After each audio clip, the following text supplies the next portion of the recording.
apprentice does not know how to deal with? We're going to find out right now at Pokemon Selection. Let's take a look here. Gatlu, Red Moss securing that Blastoise and Lucario. Nothing's changing there. All right, there's that Decidueye hover again there as we rotate back around to the Sylveon. Perhaps some discussion going on inside of the team. Hey, is this something we want to be doing, or are we happy with where we've been so far?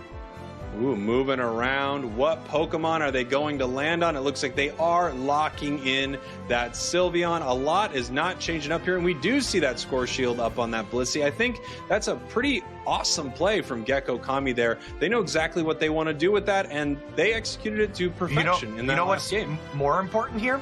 Look at Klaus. The Razor Claw is notably gone from this Lucario. Razor Claw, an item that is a mainstay staple when you are planning to be an extreme speed Lucario because it happens with its passive every time you use a skill, but not an item that you want to take should you be going Power Up Punch.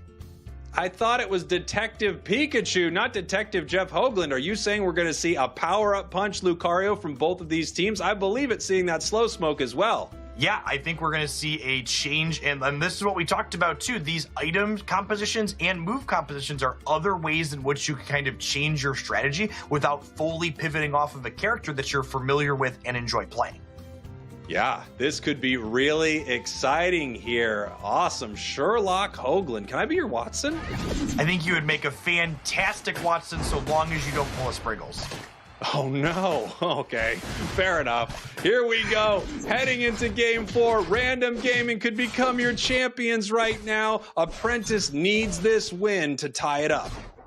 We see 2 in the top for Apprentice here again. Lucario going up with that Hoopa. Gatlu again being the third character in the bottom path for Random Gaming. A quick Aeos energy deposited from that Blissey, leveraging its Score Shield there.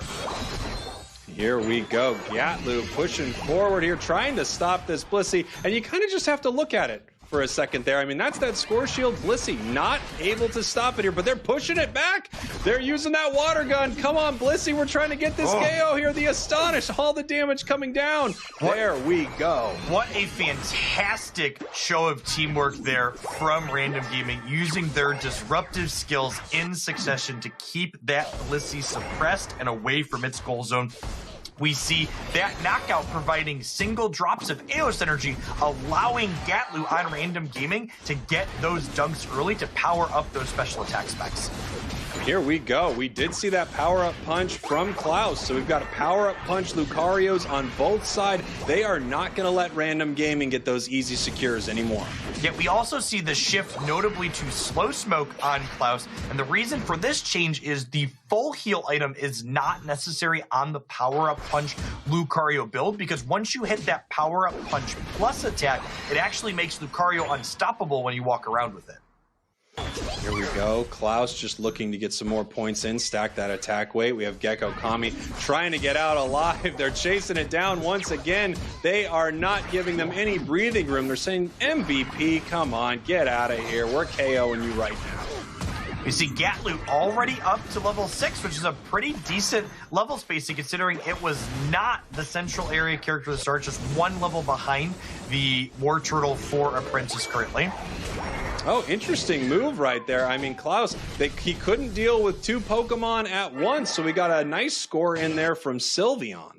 Yep, one of the nice things to note is that when there are multiple of your Pokemon on a goal pad like that, you all score more quickly. So that's 16 Aeos energy able to get in there before Klaus can get over to the second Pokemon in this instance. Wow, this Sylveon bold, that focus band really saving it, hanging on there through that power-up punch, close combat combo here. And we do already have a level 8 War Turtle here for Apprentice Unleashed in this bottom pack. Yeah, I'll be interested to see how aggressively Random Gaming moves in to take this. This is a huge knockout here in the top half. That was a level 8 Lucario. And again, the bigger level you are, the harder you fall and the more experience you give to the opposing team when it happens.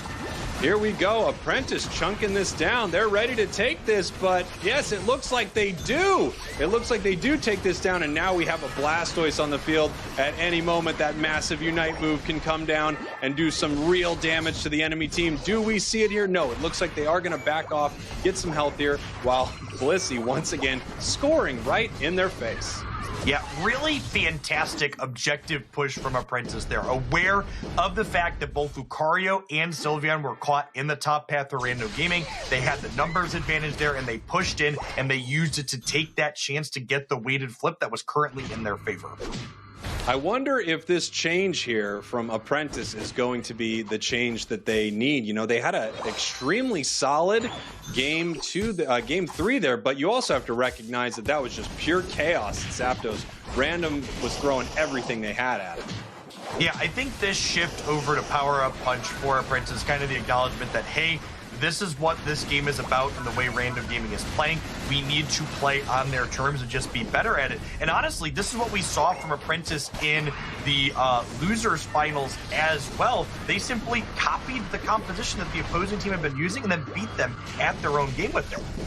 As they say, Jeff, if you can't beat them, join them. That's what I did with my high school bullies. Come on, I'll punch myself, guys. Here we go. 99-103. This match is very close. And now we're seeing these two Lucarios go out of here, not able to secure that KO with that close combat. That close combat, giant flurry of punches. Probably a pretty reasonable bully, Lucario. Oh, absolutely. Looks exactly like my bully. It was Lucario. All right, bullies here me we in the go. top path quite frequently. Yeah, if anyone's going to bully anybody, it is this Lucario. Dreadnought coming up here in 10 seconds. Redmaw not present, but of course the reason for that is Hoopa can bring him down at any moment. Yep, and speaking of Hoopas, Apprentice's Hoopa is only level 8.25. They do not have their Unite move despite winning that first Dreadnought engagement, and not having a Hoopa Unite move here is kind of a disaster as Random Gaming is just running them over. As we've talked about, one of the most important Pokemon in this game right now. Huge triple KO there for Random Gaming. They are going to secure this Dreadnought with ease. Pikachu was, you know, walking in to see if there was anything they could do. Come on, Pikachu. It's not Christmas right now. You don't have the magic powers. Get out of here. We see a pretty reasonable overcap there. Random Gaming taking the lead here, 99-188. There is a Rotom objective getting ready to spawn in the top path that does have some value for Random Gaming. Interested in sending that down to Apprentice's second goal point there, providing some valuable map pressure. Taking a look at this Blastoise here, Gatlu for Random Gaming, already level 12, almost 13 here, getting tons of experience. Is it going to matter in this big fight, though? It does not look like it. Heading down here to Apprentice, and they said we couldn't use our Hoopa portal earlier. We're going to use it right now, but they are getting pushed back right here. Blissey going down, Pikachu going down. Hoopa, can you get out of there? Oh, buddy, there's that hyperspace hole. Can you make it? Oh, just barely. Just barely. I liked that push from Apprentice, acknowledging that, hey, we want to get some value out of these Unite moves before we kind of have to start holding them for that final engagement, but ultimately not being particularly successful overloading that bottom path point. Here we go. This Rotom looks like it's going to be taken by Random Gaming without much pressure at all from Apprentice. Apprentice just heading back, getting all the experience they can, playing a little Miss Pac-Man, if you will, eating it all up. And this is very common play patterns that we've seen throughout the course of this tournament from a lot of teams. When the opponents have their outside goal in the top path and you do not, the Rotom just doesn't provide much positional value for you. So you kind of give it up, let them secure it, and then you push it off of your second point here very cleanly before that final objective has a chance to spawn.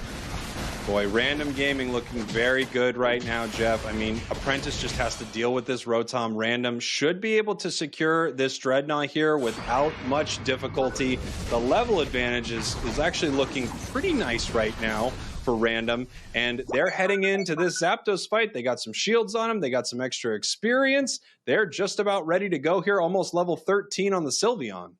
Not only level 13 on the Sylveon, practically level 14 on the Blastoise for Random Gaming. I have to imagine we're going to see another quick objective rip here, as they do still have games to give, and it is their preferred way to play, even if it is a little bit more dangerous with the Power Up Punch Lucario on the opposing team as well.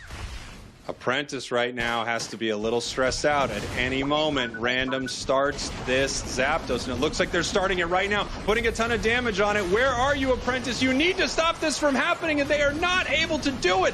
Random Gaming takes this Zapdos, and they might be taking this whole tournament right now, Jeff. We have Blissey scoring top, Lucario running to the middle with Blastoise, Sylveon in